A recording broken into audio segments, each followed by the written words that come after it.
అన్నా ఒక పావుకిలో చికెన్ కొట్టవా? బాబు నా కేజీ చికెన్ కొట్టయ్యా. అన్నా ఓ పావుకిలో గోధుమ రవ్వవా? కేజీ సేమియా అబ్బాయి, సేమియా పాయసం చేసుకోవాలి. బాబాయ్ ఏంటి ఒక 10 రూపాయలు ఖర్చు పెట్టాలన్నా 100 సార్లు ఆలోచిస్తావు, అలాంటిది ఇవ్వాలి చికెన్ సేమియా పాయసం ఏంటి? ఇంట్లో ఏమన్నా ఫంక్షనా? చెప్పమ్మా. పిల్లల కోసం మీరేం ఖర్చు చేయకండి, వాళ్ళు తినడానికి ఇంట్లో అన్ని ఉన్నాయి. డబ్బులు వృధా చేయకుండా ఇంటికి జాగ్రత్తగా వచ్చేయండి. అదృష్టవంతురాలండి, మీ కోడలు కూడా మిమ్మల్ని కూతురులా చూసుకుంటుంది, మిమ్మల్ని కొంచెం కూడా కష్టపెట్టట్లేదు. సరే ఇదిగోండి మీ పెన్షన్ డబ్బులు.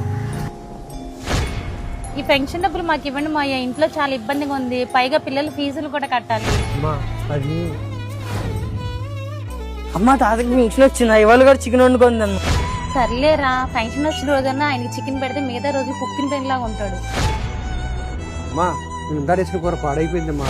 30 రూపాయలు అంటే ఏమో ఏదో కూర తెచ్చుకుంటాను, ఆ పచ్చడి మెచ్చుకుంటూ తినలేకపోతున్నాను అమ్మా. ఏంటి 30 కూరలు తెచ్చుకుంది అంటే ఇంక మన జీవితాలు తెల్లారినట్టే. మేము ఆ కూరతోనే తిన్నాం, ఇష్టమైతే తినండి లేకపోతే పచ్చడి అనేది తినండి. బాబాయ్ నవ్వుతున్నారేంటి? అడిగితే చెప్పండి. నలగని చొక్కా చెదరని చిరును వెనకాల చీకటి ఉంటుంది నాన్న. అందులో కొందరు అదృష్టవంతుల జీవితం సంతోషంగా ఉంటుంది, మిగతా వారి జీవితం 30 వచ్చినా 60 వచ్చినా అలా నవ్వుతూ బతికేస్తారు అంతే.